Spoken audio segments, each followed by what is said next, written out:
The conference room was alive with the hum of polite laughter and murmured updates on quarterly goals. I stood by the coffee station, absently stirring my latte when my phone buzzed in my pocket. Tyler. I expected a quick check-in, maybe a lazy, "How's the trip?" or a half-hearted, "Don't forget to grab dog food." Instead, his voice cut through the line, cold and smug. "I'm divorcing you," he said like he was ordering takeout. "Oh, and I already sold the apartment, so you'll need to figure out where you're living next. Good luck." For a second, I said nothing. The hallway seemed to stretch in slow motion, the hum of my co-workers' voices warping into background noise. "You sold the apartment?" I asked, keeping my voice, even my grip on the phone, tightening. "Yeah," he chuckled. "Nicole and I need the money. She deserves better than that shoebox. Nicole." The name hit like a slap, even though deep down I'd already suspected there was someone else. Tyler's sudden late nights, his random business trips that didn't quite line up with his calendar, his cold kisses and colder silences, it had been adding up like a puzzle I hadn't wanted to finish. "Sounds good," I said calmly, because there was no way I'd let him hear me break.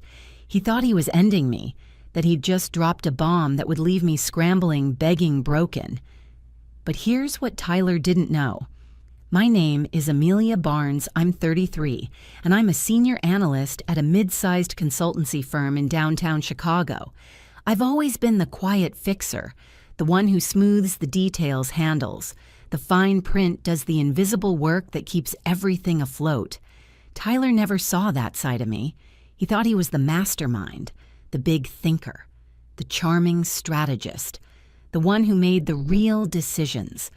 And maybe he had for a while. But 5 months ago, after a refinancing move, I initiated to lower our mortgage rate. I had the deed to our apartment transferred into my name and my name alone. Tyler had signed the paperwork without blinking. He never asked questions, probably never even read it. That tiny detail. It was going to be the crack that split his entire plan in half. Segment 2-2. By the time I returned to my hotel room, the early sting of betrayal had dulled into something else focus. Not panic, not sadness, but cold, purposeful momentum. I sat at the edge of the bed, slid off my heels, and dialed the one person I knew could help me dismantle this without blinking: Chloe. Chloe and I had been best friends since college, back when we were both cramming for exams and splitting $2 coffees. Now she was a partner at a boutique law firm in the Loop, smart, ruthless when needed, and one of the few people I trusted implicitly. He what she snapped when I told her. "He sold the apartment," I repeated, "or at least he thinks he did." Chloe let out a short laugh. "Please tell me you're serious about the deed being in your name." "Transferred during the refi," I said. "He signed everything without reading. Typical." "Oh, he's screwed," she said flatly. "Amelia, that sale's not just illegal, it's fraud. He can't sell property he doesn't own." Those words settled over me like warm armor. Fraud. Not only had Tyler tried to throw me away like trash, he'd done it without even realizing he was breaking the law in the process. "What do we do next?" "I'll notify the buyer immediately," Chloe said. "Then we'll send Tyler a formal letter outlining the situation and the legal consequences if he doesn't back off." I exhaled slowly, setting my phone on the bedspread and staring out at the glittering Chicago skyline beyond the window. It felt surreal. Tyler had tried to walk away with everything: my home, my pride, my peace, and instead, he'd unknowingly set me up for one of the most thorough takedowns I could have imagined. And the best part, he still thought he'd won. Let him. Let him enjoy this final night believing he'd left me with nothing. Because by the time I got home, he'd realize he was the one standing in ashes. The morning I landed back in Chicago, the air felt colder, sharper, as if the city itself knew something big was about to happen. I wheeled my suitcase through baggage claim and called Chloe the second I cleared the exit doors. She picked up on the first ring. "I'm back," I said. "What's our next step?" "We already contacted the buyer," she replied briskly. "They were not pleased. They'd already transferred a deposit and are threatening to sue him, not you. They're also willing to testify that Tyler misrepresented ownership." A small, satisfied smile crept across my face. Good. And the letter sent this morning. I outlined your legal ownership, the invalidity of the sale, and the definition of property fraud in the state of Illinois. He's either stunned, silent, or trying to breathe through the panic. I could almost see him now pacing around trying to make sense of it. Tyler had always believed in his own charm more than the law, but charm can't erase a paper trail. I arrived at our apartment that afternoon, and I say, loosely, it was legally mine, and after this, emotionally, spiritually, and physically, it would be mine too. Everything looked the same at first glance. His favorite leather jacket still slung over the armchair, his scattered tech gear blinking from the corner of the desk, but the air felt different, hollow. It no longer felt like a shared home. It felt like a waiting room before a storm. The storm arrived that evening exactly as I expected. The front door burst open and Tyler walked in like a man on fire. His cheeks were flushed, his eyes wild. In his hand, he waved the printed letter Chloe had sent. "What the hell is this?" he snapped, holding the paper like it had personally insulted him. "You're telling me I can't sell the apartment, it's half mine." "No," I said calmly, arms crossed. "It's not. The deed has been in my name for months. You signed it during the refinance. Remember." He blinked. Once. Twice. His rage flickered into confusion, then quickly snapped back into indignation. "You tricked me." "No," I said. "You just didn't read what you signed, like always." He stood there stunned. Processing. I took the deed from a folder I'd left on the dining table and handed it to him like it was a receipt for a lesson. "This is the document you signed," I said. "You agreed to the transfer of ownership in exchange for the lower mortgage rate. You didn't even ask questions. That's on you." His eyes darted over the page, hands trembling slightly. The confident man who'd sneered through the phone just days ago looked suddenly small. "This doesn't change anything," he snapped, a flash of arrogance returning. "The sale is already in motion. You'll look like a fool when it closes." "It won't close," I said. "The buyer knows the sale is invalid and they're preparing a fraud complaint. You took money for property you don't own." That's when his bravado cracked. He turned away, pacing, muttering. "You don't know what you're doing," he said, voice low now. "You're blowing this out of proportion. You can't just kick me out." I stepped forward, my voice calm but absolute. "Actually, I can. And I will. But I'm giving you a few days to pack. I don't want a scene. You'd throw me out like trash," he whispered, more hurt than angry now. "You did that the moment you made that phone call," I replied. "I'm just taking out the garbage." He opened his mouth, but no sound came out. And then the front door opened again. And in walked Nicole. Tall, glossy, lipsticked confidence with a designer bag slung over one shoulder and entitlement dripping from every word. "Oh, good," she said brightly. "So this is where we'll be staying for a while." I turned to face her, fully heart-pounding, but my voice, smooth as glass.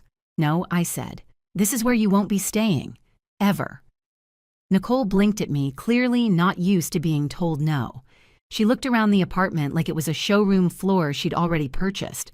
Her manicured fingers slid along the granite countertop, lips pursed in mock appreciation.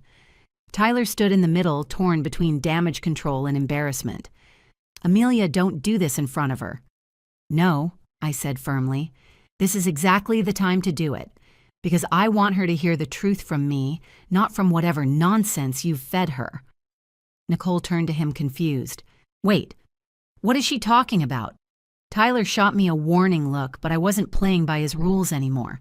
"He told you he sold this place, didn't he?" I asked, locking eyes with her. "Said it was his apartment and that you'd be moving in together."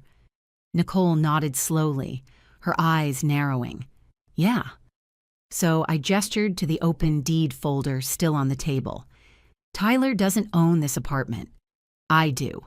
The sale he tried to make completely illegal. The buyer's threatening to sue, and Tyler could face fraud charges." Nicole's smile wavered. She looked at Tyler. "You said everything was handled." Tyler tried to laugh it off. It is. She's just making this dramatic. She's upset, obviously. She's not wrong, I cut in. You took money for a property that doesn't belong to you. That's textbook fraud. And you brought her here to play house cute. Nicole stepped back. Are you serious right now, Very? There was a long, tense silence. Nicole turned toward Tyler, her voice sharp now. You told me you sold it. That we had the deposit, that this was your place. You told me it was done. I'm working on it, he stammered. It's complicated. No, I said, stepping forward. It's not. He tried to pull off a sleazy illegal sale and didn't think I'd notice. And now both of you are standing in my home. Nicole looked like she'd been slapped. She stepped back further now, visibly rattled. So there's no apartment, no money. There was never a legal sale, I said. And whatever money Tyler took, he'll have to pay back, probably with interest. Tyler opened his mouth, desperate to explain, but Nicole wasn't listening. She turned to him, her voice rising. You told me we'd be set up. You lied about all of this. I didn't lie, he insisted, though the panic in his voice betrayed him. I just didn't know. You didn't know, she repeated, nearly shrieking. How do you not know who owns your apartment? Nicole shook her head in disbelief, then looked at me one last time, her eyes full of judgment and maybe a flicker of reluctant respect. I'm not doing this, she muttered, grabbing her bag. I'm not getting dragged into your mess. She stormed out without another word. And just like that, Tyler's carefully constructed fantasy cracked wide open. He stood in the middle of the room, stunned shoulders sagging. I walked past him, picked up the folder of divorce papers from the kitchen counter and dropped it onto the coffee table with a soft thud. That I said is your future. I suggest you sign it. You don't have to do this, he whispered. I stared at him, the calm in my voice sharper than any scream. No, Tyler, I want to. Tyler slumped onto the couch, his hands buried in his face. The same couch we'd once picked out together, agonizing over swatches and thread counts like it mattered. Now it felt like nothing more than a stage prop in a life he'd tried to burn to the ground. Amelia? I screwed up, he muttered. I didn't answer right away. I let the silence stretch between us like a chasm. The truth was, I didn't feel the anger anymore, not the kind that boiled and raged. What I felt now was colder, quieter resolve, clarity. I know you did, I said, setting the wine glass I'd poured earlier back on the kitchen counter. But you didn't just screw up a marriage, Tyler. You tried to erase me. You tried to take the very roof over my head and use it to build a fantasy life with someone else. I wasn't thinking straight.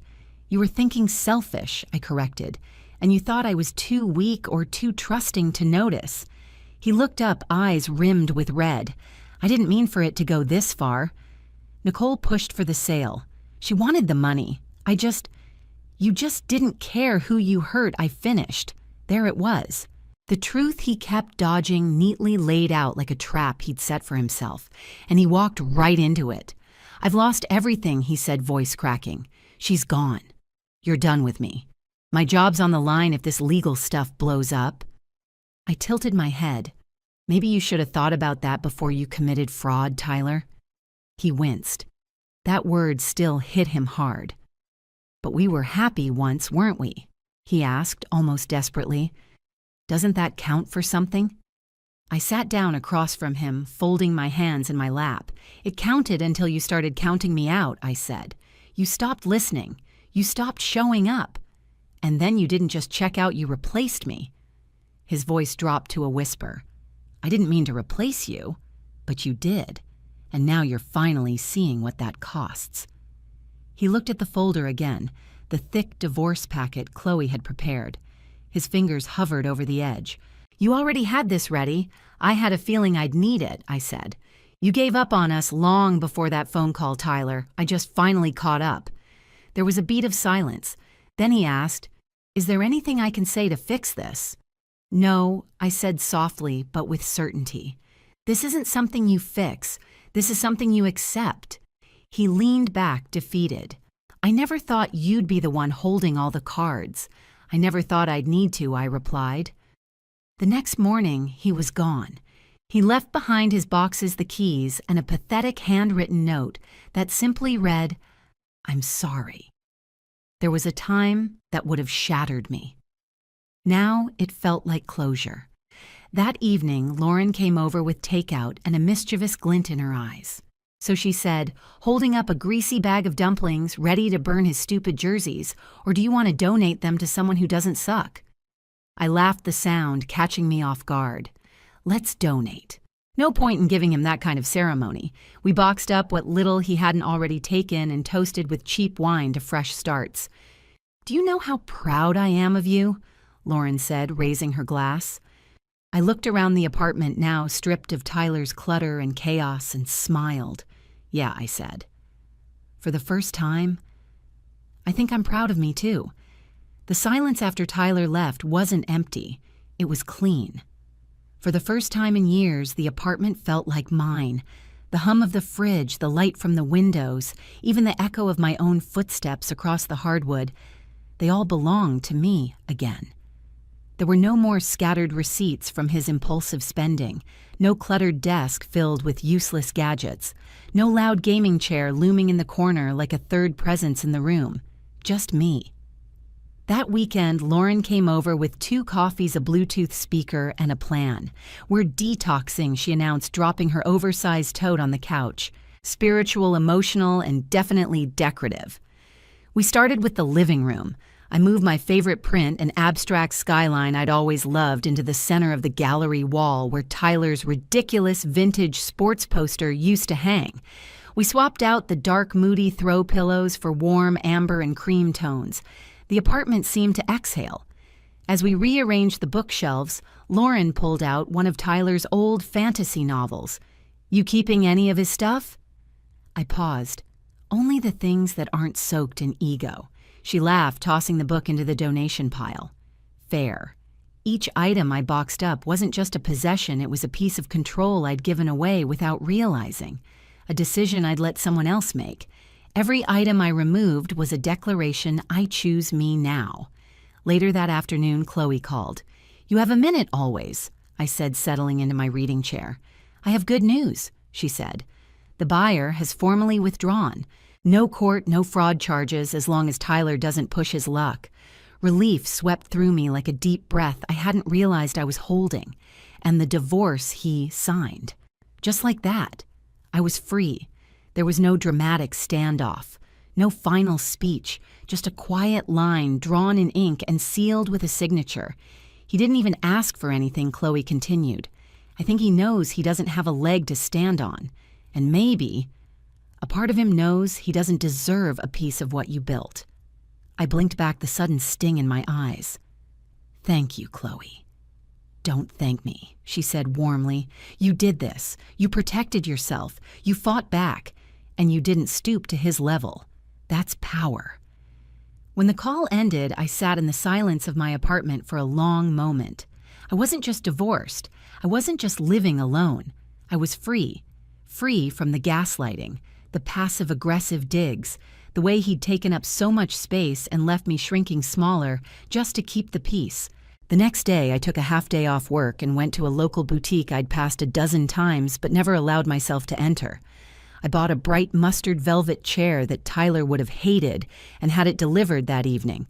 It sat in the corner of the bedroom like a beacon, bold, joyful, and entirely mine. Tyler still texted occasionally, weak apologies, guilt-ridden questions. One said, "Can we at least talk?" Another, "You're going to ruin me, Amelia. Is that what you want?" I didn't respond. Not because I hadn't drafted a dozen replies, but because the silence said it all. I didn't need to ruin Tyler. He had done that to himself. A month passed, but it felt like a lifetime. The apartment, once a battleground of broken trust and muted arguments, now radiated peace. I didn't do anything drastic, no full-scale renovations, no wild makeovers. But the feeling changed. The light seemed to fall softer across the walls. My steps echoed differently, like the place was listening again, like it belonged to me. I framed one of my own photographs, a shot I'd taken years ago during a solo trip to Lake Michigan, and hung it above the fireplace. Reclaimed space, reclaimed identity. Lauren insisted we celebrate properly. She made reservations at a rooftop bar in River North, one of those trendy spots with string light skyline views and cocktails named after indie films. We clinked glasses beneath the violet dusk. "To you," she said, raising her drink. "To your glow-up. To your quiet power. To your velvet chair." I laughed, really laughed, and raised mine in return. "To freedom. The kind you fight for, not the kind you're handed." She grinned. "So you keeping the apartment forever, or is this just chapter 1? "I don't know yet," I said honestly. "It still holds shadows. But for now, it's mine. And that's enough." Later that night, I sat on the couch with a mug of tea and sifted through a shoebox I hadn't touched since Tyler moved out. Old receipts, trinkets, birthday cards with empty promises. And then there, it was a photo of us. We looked so young, so hopeful. His arm was draped over my shoulders, my smile just slightly too wide, like I was trying to prove something. I stared at the photo for a long while, not in longing, but in reflection. We weren't always miserable. There were good years, moments of genuine laughter, dreams once shared, but none of it excused what he became, or how easily he discarded what we built. I slid the photo into an envelope and tucked it deep inside a drawer. Not destroyed, just archived. It didn't deserve to be on display, but I wasn't ready to throw it away either. The next day, I walked through the apartment like I was seeing it for the first time. The kitchen where I'd once made dinners he forgot to eat. The hallway where we'd argued in hushed tones. The bed I used to curl up in, wondering what I'd done wrong. None of it held the same weight now. There was no Tyler here, just me. That evening, as the sun dipped below the skyline, I curled into my mustard velvet chair, a journal on my lap. I didn't write anything profound, just a sentence I didn't want to forget. I didn't lose myself, I reclaimed her. I knew someday I'd move. The apartment was a victory, not a forever, but it was proof that I could take back what was stolen piece by piece. Tyler never called again after Chloe sent him the final asset agreement. No fight, no last plea, just silence. He must have known finally that I was serious. Maybe Nicole moved on. Maybe he did too. That part of the story no longer mattered to me. Because this wasn't about who I left behind. It was about who I became. So if you're watching this wondering if you're strong enough to walk away from someone who took everything for granted, let me tell you something. You already are. You just have to take the first step. Have you ever faced betrayal like this? Drop your story in the comments. I'd love to hear how you rose above it. If this resonated with you, share and subscribe for more real stories of justice, resilience, and power, because sometimes the quietest revenge is living beautifully. What would you do if the people who erased you suddenly begged you to come home? My name is Eleanor Hartman, but in Savannah, most people just call me Judge Hartman. That title didn't come easy, and it definitely wasn't gifted. 5 years ago, I walked away from the only people who were supposed to love me unconditionally, my family. They didn't just shame me, they erased me, cut me out like I was a stain on their perfect legacy. And now, they want me back. As if the last 5 years had never happened. It started with a letter. No, technically, it was a wedding invitation. Thick cream cardstock, the Hartman family crest, stamped in gold like some kind of royal decree. Inside was a note, scribbled in the shaky handwriting I hadn't seen since the day I left. "Please come. I miss you." They don't know I'm writing. Mom. My hands trembled as I held it, not from fear, from everything it dragged back with it. The laughter, the silence. The night Nathan, my older brother, stood up and toasted my failure like it was a punchline. They thought I was beneath them because I chose to fight for people no one else cared about. Courtrooms full of the forgotten, long nights studying law while they drank wine over crystal decanters. What they never knew, because they never asked, was that I became a judge at 35. A real one. But to them, I was still the black sheep. And now Nathan Darling of the Hartmans was getting married. To Rachel Moore, a rising star in housing rights law. Funny how life works. I stared at the invitation for a long time under the kitchen light, not out of nostalgia, but because something was rising in me. Not anger, not grief, resolve. I wasn't going back to prove anything, not to flaunt my success. I was going back because I was done letting their silence define me. Would you walk back into the lion's den if your family had cast you out? Would you forgive them? Would you fight? I didn't know yet, but I was about to find out. The last words I heard from my brother weren't goodbye. They were a punchline, and I was the joke. Thanksgiving, 5 years ago. The last time I stood in the same room as my family.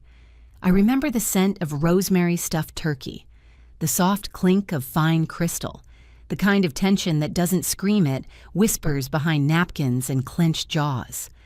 Nathan, always the golden boy, always just tipsy enough to be cruel, stood swirling a glass of Bordeaux like he was giving a TED Talk, and then he said it. Some of us choose to serve the family legacy. Others... He paused, smirked, seemed determined to disgrace it.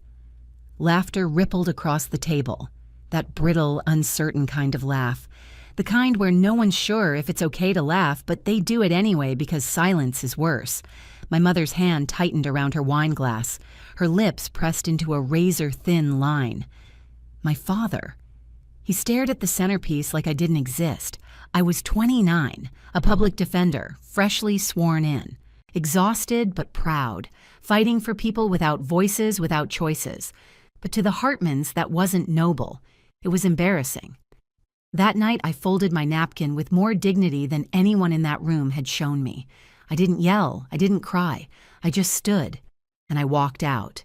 No one followed me, no one called, and then the silence began. Days became weeks. Weeks became years. The distance between us turned into something no apology could cross. And now, years later, I sat in my kitchen staring at that wedding invitation like it was a ghost. Nathan Hartman and Rachel Moore.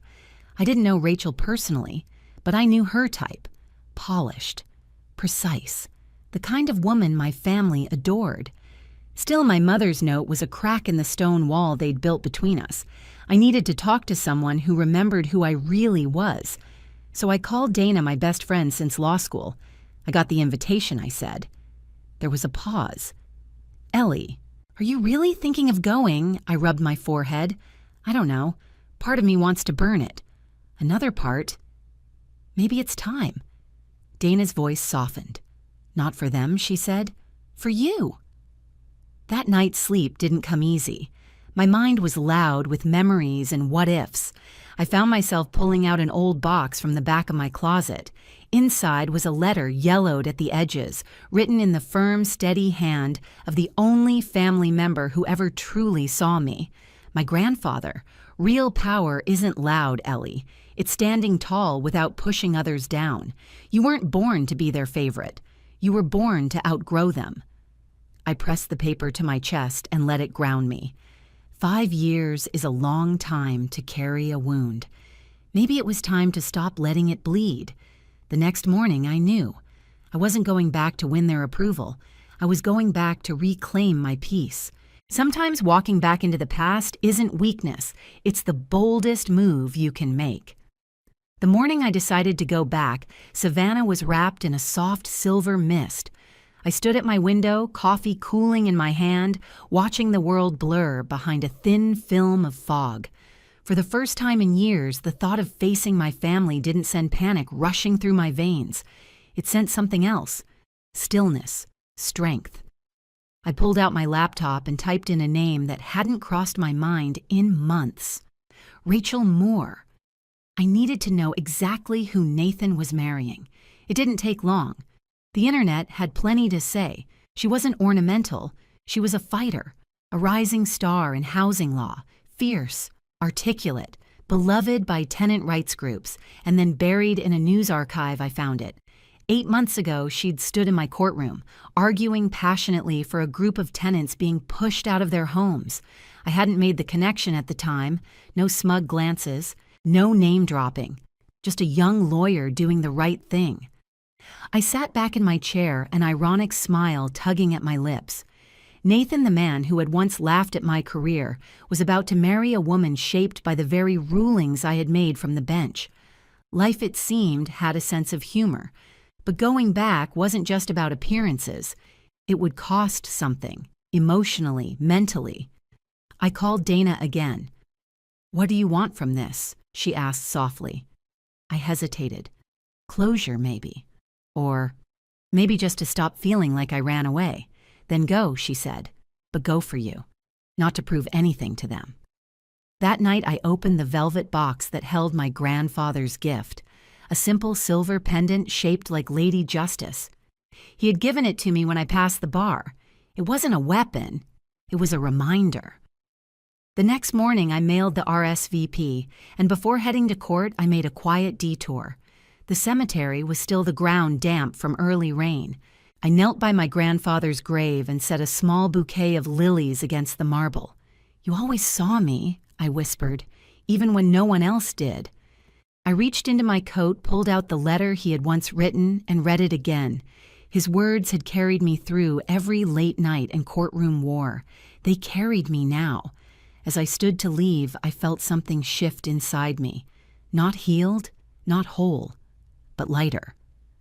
Later that day, as I climbed the courthouse steps, a clerk nodded and said, "Morning, Judge." I smiled. Just a little. That small recognition had anchored me. Whatever waited for me at that wedding, I wouldn't be walking in as the girl they mocked. I'd be walking in as the woman I became. The Hartman estate was exactly as I remembered it. Grand, gilded, cold. The driveway gleamed with cars worth more than entire neighborhoods. Inside, everything buzzed with that forced cheer only old money could sustain. Waiters glided through the crowd, balancing flutes of champagne. Laughter rang just a touch too loud.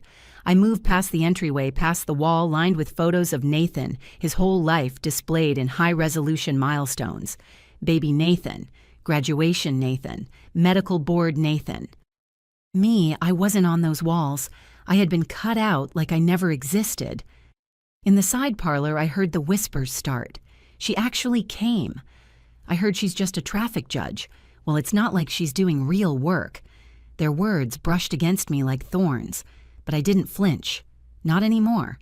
The ballroom was a cathedral of excess. Garish flowers, towers of champagne, a jazz quartet, humming quietly near the fireplace. I found my seat tucked between two cousins who barely looked my way. Across the room, Nathan stood with a whiskey in hand, one arm draped around Rachel. She looked radiant, every bit the bride-to-be, but something flickered in her eyes, something that didn't match the smile she wore. Then a chime rang out, glass tapping glass. Nathan raised his drink. "Thank you all for being here. It means the world to Rachel and me to have our family gathered to celebrate the future of the Hartman name." Polite applause. Then his eyes swept the room. Paused just for a breath on me. "We're grateful," he continued, "for all kinds of success stories, even the unconventional ones." The laughter that followed sliced through the air, not loud, but sharp, calculated. I let it pass. Then I stood. The room fell into a stunned hush. I walked to the grand piano and placed a plain manila folder on its polished surface. With slow, deliberate hands, I opened it, and the real story began. They tried to erase my story, so I wrote a new one and read it out loud. Under the chandelier's golden light, I opened the folder. Silence tightened around the room like a noose. Inside, headlines printed in bold. Judge Hartman recognized for judicial excellence. Champion for housing justice. Wins state commendation. Articles, awards, letters of recommendation from the state bar, photographs of swearing-in ceremonies, transcripts of landmark decisions, all bearing one name, Eleanor Hartman. I lifted one letter slowly, unfolded it, read it aloud, for outstanding service in judicial equity and commitment to public interest law. My voice didn't shake, not once. The room was so quiet I could hear the hum of the overhead lights and somewhere a camera shudder. I let the silence stretch. Then I said it softly, lightly, with a smile that didn't reach my eyes. Funny. For someone who supposedly couldn't handle life, I seemed to have kept rather busy. Gasps fluttered around the ballroom like startled birds. Some looked away. Others couldn't stop staring. But I wasn't looking at them. I was looking at Rachel. Her gaze locked on the folder. Confusion flickered. Recognition dawned. Then her expression sharpened into something fierce and crystal clear. She turned to Nathan, eyes narrowed. "You lied." Not loud, not dramatic, but her voice cut through the room like a scalpel. Nathan's mouth opened. No sound came out. He looked like someone had pulled the stage out from under his feet. Rachel reached for her left hand, slid the engagement ring off her finger, and then calmly, deliberately, she set it on the piano beside my folder. She turned to me, met my eyes. "Thank you." One word. But it held everything understanding respect. Liberation. And then she walked away. Chin high, steps unhurried. She didn't look back. The Golden Boy image Nathan had worked so hard to construct collapsed in real time without a single scream or thrown glass. I stayed at the piano a moment longer. Let the silence speak. Let it settle deep in their ribs. Then I gathered my folder, tucked it under my arm, and returned to my seat. The party limped forward. Laughter resumed too loud. The jazz quartet played on. But something had shifted. The foundation beneath them had cracked, and they knew it. When silence didn't work, they turned to lies. But I had come prepared. By the time I got home that night, my dress unzipped my feet, bare a glass of water in hand. My phone was already buzzing, not from family, from headlines, but not the big networks. No Nathan was smarter than that. These were the shadows, gossip blogs, tabloid sites, the clickbait underbelly of the internet. Anonymous source claims Judge Hartman bullied her way to the bench. Former classmates say Eleanor Hartman was emotionally unstable. Who is the real Judge Hartman? I stared at the screen, exhaled slowly, let the sting settle, then fade. This was Nathan's playbook, dirty, petty, predictable. But what he didn't know was that I had seen it coming. The moment I made the decision to attend the wedding, Dana and I started preparing. We compiled everything: judicial appointments, peer reviews, press features, community impact reports. We put together a truth package. No rants, no drama, just facts. The next morning, while Savannah stretched beneath a pale spring sun, I logged onto my public channels and posted just one thing. A quote: "Facts are stubborn things." John Adams, and with it the truth, laid out in plain sight. Within hours, the tide began to turn. Not just quietly, but loudly. Former clients, colleagues, housing advocates, law professors, they stepped forward. Not because I asked them to, but because they wanted to. They told their stories. They spoke about what I had done, who I really was. The public saw through the smear campaign like glass. Local radio stations picked it up. News anchors dissected the timing, the motive. Nathan's PR firm dropped him. His pending medical board invites rescinded. His donors gone. The golden glow he had clung to gone in a matter of days. Reputation shattered. And my family, they did what the Hartmans always did when the heat turned up. They tried to vanish into silence, issued polite statements, distanced themselves. But this time, silence wasn't safe. This time, silence meant guilt. The calls started trickling in. Second cousins, aunts, even people who'd once laughed along with Nathan. "We always believed in you, Ellie. We never liked how they treated you. You're stronger than all of them combined. Too little. Too late." I didn't answer any of them, because the truth, my truth, had already done what 5 years of arguing, apologizing, and shrinking never could. It stood, solid, unshakable, undeniable. And I turned my focus not to the past, but forward. A few weeks later, the letter came, a sealed envelope, federal insignia in the corner. Inside, my appointment as a federal judge. Not because of my name, Not because of my family, because I had earned it. Every sleepless night, every case no one wanted, every courtroom I walked into alone. When I signed the acceptance letter, my hand didn't shake. When I dropped it into the outgoing mail, I didn't look back. They tried to write me out of the story. So I built a new one, and this time I wrote every word. 1 year later, spring came soft and fragrant to Savannah, the kind of evening that makes the air feel like silk. I stood at the entrance of the Savannah Community Foundation Gala, a quiet cornerstone of the city I loved. This wasn't a red carpet event. There were no marble columns, no family crests, no desperate performances for approval. Just neighbors, advocates, teachers, public defenders, the people who built things that mattered brick by brick, case by case. I wasn't here for prestige. I had helped organize it because it mattered, because the community I served long before anyone knew my name deserved to be celebrated. I wore a simple black gown, no designer label, no flashy jewelry, just the silver Lady Justice pendant resting against my collarbone, still and strong. It didn't need to shine. It had already seen the fire. As I moved through the crowd, I saw familiar faces, not relatives, but the ones who had become family in every way that counted. Colleagues who fought beside me in court, neighbors who watched me rise with quiet pride, young lawyers I had mentored, wide-eyed, curious, determined.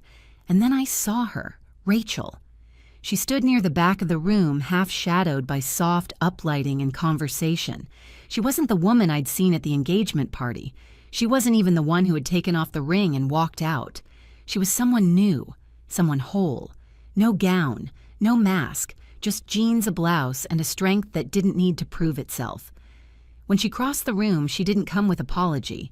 She didn't flinch. She offered her hand, not in pity, not in regret, in recognition, and I took it. For a moment, the hum of the room softened music. Laughter, clinking glass, all melted into quiet. And in that quiet, I realized something. We weren't Hartmans anymore. We weren't ghosts of some old broken family. We were ourselves, free and unedited. Later that night, I found myself alone by the wide windows overlooking the Savannah River. The city shimmered across the water, and I reached for my pendant fingers grazing its worn surface. They tried to erase me, I thought. But I wrote a better story instead. One built not on legacy, but on truth. Not on blood, but on conviction. Not on permission, but on power. I never needed them to grant. Because here's the thing no one tells you. Sometimes the deepest scars don't come from strangers. They come from the people who were supposed to love you first. But scars aren't the end of the story. Sometimes they're just where it begins. Have you ever faced something like this? A family that tried to erase you? Share your story below. Let your voice be heard. And if this hit home, don't forget to like, subscribe, and join us for more stories of strength, truth, and the power of reclaiming your place.